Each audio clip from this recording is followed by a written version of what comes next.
आशा करता हूँ आप सब बहुत अच्छे होंगे। एम के क्लासेस में आपका बहुत बहुत स्वागत है। साइंस एमसीक्यू 10th लेक्चर आज हम कर रहे हैं और हमारे पीछे 9 लेक्चर्स आ चुके हैं एमसीक्यू के, और बाकी लेक्चर्स जो हमने पढ़े हुए हैं वो भी हमारी प्लेलिस्ट में अवेलेबल हैं। आप उनको देख सकते हैं और अपने एग्ज़ाम की तैयारी एक बेहतर तरीके से कर सकते हैं।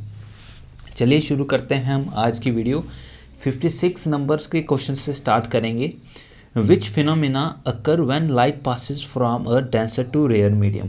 तो जब कोई लाइट है ना पास करती है, कहाँ से, डेंसर टू रेयर मीडियम से में पास करती है, तो क्या होता है उसमें, कौन सा फिनोमिना अकर होता है? तब होता है टोटल इंटरनल रिफ्लेक्शन। क्या कहते हैं उसको? Total internal reflection. ठीक है।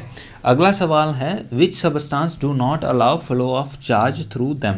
कौन सा सबस्टांस हैं जो अपने बीच में चार्ज को फ्लो नहीं होने देते?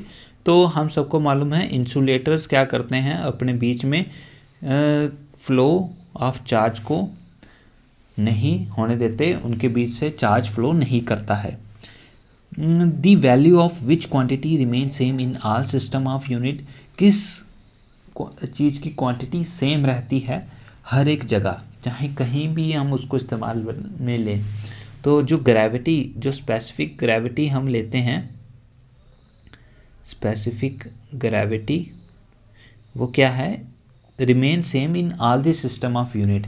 हर एक सिस्टम ऑफ यूनिट में सेम रहती हैं, चाहे एसआई यूनिट लें, सीजीएस लें, चाहे कोई भी लें, हमारी ग्रेविटी की जो यूनिट्स हैं वो सेम रहते हैं। अगला सवाल है what is the speed of sound in air. हवा में स्पीड ऑफ साउंड कितना होता है? तो स्पीड होती है हवा की 332 मीटर पर सेकेंड। ठीक है, 332 मीटर पर सेकेंड एयर की स्पीड, साउंड की स्पीड होती है हवा में। The working of the quartz crystal is in the watch is based on which effect. Quartz में जो क्रिस्टल होता है वॉच, वो किस, जो हमारी घड़ी होती है ना, उसमें एक क्वार्ट्ज क्रिस्टल होते हैं जिनकी वजह से घड़ी चलती है। तो कौन सा इफेक्ट होता है जिससे वो क्वार्ट्ज क्रिस्टल वर्क करता है वॉच में? तो उस इफेक्ट को बोलते हैं piezo effect, piezo electric effect. क्या उसको कहते हैं? PIEZO, electric effect. ठीक है दोस्तों, तो ये होते हैं पीजो इलेक्ट्रिक इफेक्ट जिसकी वजह से हमारी घड़ी चलती है। आपने देखा होगा पुरानी घड़ियाँ जिनमें क्वार्ट्ज सेल पड़ता है और वो उसकी वजह, पीजो इलेक्ट्रिक इफेक्ट की वजह से चलती हैं। अगला सवाल है permanent magnet are made of. Permanent magnet किससे बनते हैं? देखिए परमानेंट मैग्नेट बनते हैं स्टील से। जो स्टील होता है उससे परमानेंट मैग्नेट बनता है। देखिए फॉग में, during a fog the visibility is reduced, visibility कम हो जाती है। This is because of which phenomena. किस फिनोमिना से हमारी विजिबिलिटी कम हो जाती है? Scattering of light. किससे? Scattering of light. Scattering of light से क्या होता है, जो फॉग होता है वो लाइट को डिस्पर्स कर देता है, स्कैटर कर देता है, ऐसे बांट देता है, जिसकी वजह से हमें कुछ भी नहीं दिखाई देता और विजिबिलिटी बहुत कम हो जाती है, या तो दिखाई ही नहीं देता है अपने आगे। Weightlessness experience in a spaceship is due to. जो वेटलेसनेस होती है स्पेसशिप में वो किसकी वजह से होती है? देखिए जो स्पेस में जो वेटलेसनेस होती है वो होती है एब्सेंस ऑफ ग्रेविटी। जब ग्रेविटी एब्सेंट हो जाएगी, किससे? Absence of gravity. Absence of gravity की वजह से वेटलेसनेस एक्सपीरियंस होती है स्पेसशिप में। Which device is used to find submerged object. किस डिवाइस का इस्तेमाल करते हैं जिससे हम सबमर्ज, जो डूबे हुए ऑब्जेक्ट होते हैं, उनको पता लगा सकें, उनका पता लगा सकें? तो सोनार का इस्तेमाल किया जाता है सोनार का, साउंड वेव्स का इस्तेमाल लिया जाता है, जिससे हम क्या कर पाते हैं, जो भी सबमर्ज्ड ऑब्जेक्ट्स होते हैं उसके बारे में पता कर पाते हैं कि कौन सा ऑब्जेक्ट कहाँ पे है। What converts the alternating current into direct current. Alternating current को डायरेक्ट करंट में कौन कन्वर्ट करता है? देखिए, जो हमारे पास रेक्टिलिनियर होता है, क्या 65 का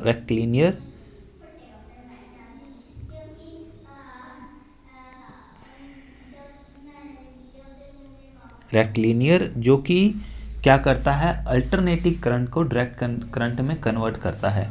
अब आपको देखिए, मैं बताता हूँ, जब बिजली प्रोड्यूस होती है ना, तो उसको हमें एसी में आती है, फिर उसको डीसी में कन्वर्ट करना पड़ता है। क्यों?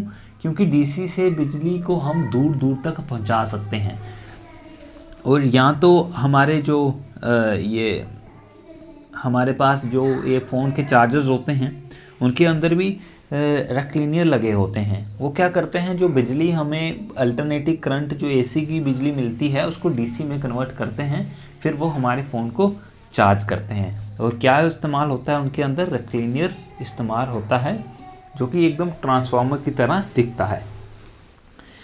विच element is used as a moderator in nuclear reactor. तो क्या एज अ मॉडरेटर इस्तेमाल होता है न्यूक्लियर रिएक्टर में? तो जो हमारे पास ग्रेफाइट होता है, ठीक है, उसको एज अ मॉडरेटर इस्तेमाल करते हैं, ठीक है, किसको? ग्रेफाइट को, ठीक है, ग्रेफाइट को एज अ मॉडरेटर हम इस्तेमाल में लेते हैं न्यूक्लियर रिएक्टर को। अब 67वां सवाल है कि which device convert light energy to into electrical energy. Light energy को इलेक्ट्रिकल एनर्जी में कौन कन्वर्ट करता है? Photo electric cell. किसको? फोटो इलेक्ट्रिक सेल, ठीक है। 68 सवाल है, the unit of power of lens is called. तो जो ये पावर ऑफ लेंस होते हैं इनका यूनिट क्या होता है? इनका यूनिट होता है डिऑप्टर, ठीक है। अब ये कहाँ इस्तेमाल होता है? देखिए, अगर आपके घर में कोई बुज़ुर्ग है या बच्चों को भी आजकल चश्मा लग जाता है, तो वो बोलते हैं +1 -1, तो वो +1 क्या होता है? डिऑप्टर होता है, डिऑप्टर, जो कि यूनिट होता है पावर ऑफ लेंस की, कि एक लेंस कितना पावरफुल है, ठीक है। 69 सवाल है कि what is the unit of radio activity. Radio activity के यूनिट क्या होते हैं? इनका यूनिट होता है क्यूरी, क्योंकि जो साइंटिस्ट थी क्यूरी, उन्होंने फाइंड किया था रेडियो एक्टिविटी को, है ना, रेडियो एक्टिव सब्सटेंस को, तो उनके ऊपर ही इसका नाम पड़ा है क्यूरी, ठीक है। Unit of radioactivity is curie. अगला सवाल है, an object has to attain the velocity of to escape from earth's atmosphere. तो एक क्या करना है, कितनी वेलोसिटी चाहिए कि एक सब्सटेंस अर्थ के जो ग्रेविटी है ना, अर्थ का जो एटमॉस्फेयर है वहाँ से बाहर निकल सके, तो उसको कितनी वेलोसिटी चाहिए होगी? देखिए, अगर वो ऑब्जेक्ट 11.2 किलोमीटर पर सेकंड की स्पीड से अगर वो निकलेगा तो वह हमारे एटमॉस्फेयर से बाहर जा सकता है। इतनी वेलोसिटी उसको चाहिए अर्थ के एटमॉस्फेयर से एस्केप करने के लिए, हमारी जो ग्रेविटी है उसको एस्केप करने के लिए, बाहर निकलने के लिए। 71 क्वेश्चन है कि what is the measuring unit of length of light waves. जो लेंथ है लाइट वेव्स की, तो किससे नापते हैं हम? तो एंगस्ट्रॉम से। किससे? एंगस्ट्रॉम से। एंगस्ट्रॉम क्या है? ये हमारा यूनिट है जो कि लाइट की, जो लाइट वेव्स की जो लेंथ है, ठीक है, उसको मेज़र करने के लिए हम एंगस्ट्रॉम का इस्तेमाल करते हैं। A short duration wave is known as. Short duration wave को हम कहते हैं पल्स। क्या कहते हैं? पल्स। कहते हैं ना पल्स चेक करना, तो पल्स असल में क्या होती है? वेव होती है। जो छोटी वेव होती है उसको क्या कहते हैं? पल्स कहते हैं, याद रहेगा। अगला सवाल है, when did Einstein propose that matter can be converted into energy. कब आइंस्टाइन ने कहा कि जो हमारे पास जो मैटर है उनको एनर्जी में कन्वर्ट किया जा सकता है। तो उन्होंने कहा था 1905 में। कब? 1905 में। अगला सवाल है what is the SI unit of luminous intensity. Luminous intensity के एसआई यूनिट क्या होते हैं? ल्यूमिनस इंटेंसिटी के एसआई यूनिट होता है कैंडेला, CANDELA, कैंडेला। ठीक है। अगला सवाल है what is the unit of magnetic flux. Magnetic flux के यूनिट क्या होता है? तो क्या यूनिट होते हैं मैग्नेटिक फ्लक्स के? मैक्सवेल। क्या? मैक्सवेल, याद रहेगा, मैक्सवेल मैग्नेटिक फ्लक्स के यूनिट होता है।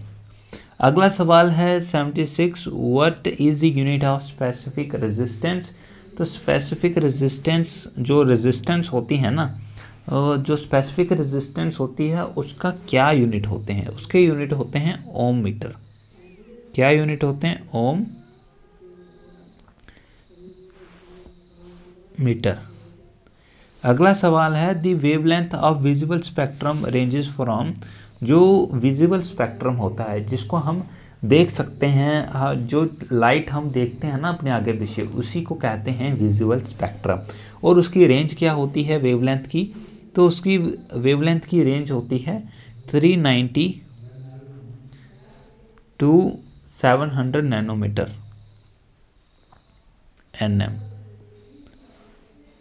ठीक है। A washing machine works on the principle of. Washing machine किस प्रिंसिपल के ऊपर आधारित है? सेंट्रीफ्यूगेशन के ऊपर। सेंट्रीफ्यूगेशन के ऊपर आधारित है। ठीक है। तो वो क्या करती है? अच्छा, ये रहा वॉशिंग मशीन। तो किस प्रिंसिपल के ऊपर काम करती है? Centrifugation. Okay. When a ball is thrown upward. जब बॉल ऊपर की तरफ फेंकी जाती है, what happen to its acceleration. तो उसके एक्सेलरेशन में क्या होता है? उसकी एक्सेलरेशन कांस्टेंट रहती है। ठीक है, उसकी एक्सेलरेशन रहती है कांस्टेंट, क्योंकि वो ऊपर की तरफ जा रही है और जितनी हमने फोर्स लगाई होगी उसी हिसाब से वो एक्सेलरेट होगी। Magnifying glass is made of which type of lens. किस लेंस से इस्तेमाल? मैग्नीफाइंग ग्लास जो होता है वो किस लेंस से बनते हैं? कन्वेक्स लेंस से। कन्वेक्स लेंस से। ठीक है। ये थे कुछ आज के सवाल। और साथ में खुद भी पढ़ने की कोशिश कीजिए, सिर्फ MCQ के भरोसे मत बैठिए। ठीक है। अगर वीडियोस अच्छी लगती हैं, कंटेंट अच्छा लगता है, चैनल को सब्सक्राइब कीजिए। टेलीग्राम भी हमें ज्वाइन कर सकते हैं, PDFs वहाँ पे अपलोड होती हैं। और साथ में दोस्तों अपनी प्रिपरेशन को अच्छा करने के लिए NCERT ज़रूर पढ़ें और MCQs ऐसे दें कि जैसे कि आपका टेस्ट चल रहा है। ठीक है।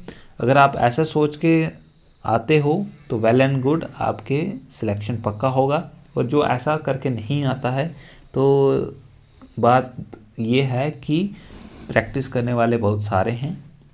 आप अगर अच्छे से नहीं पढ़ रहे हो तो सिलेक्शन नहीं होगा, बाद में रोने का कोई फ़ायदा नहीं है। खुश रहिए। अच्छा, चलते हैं। धन्यवाद।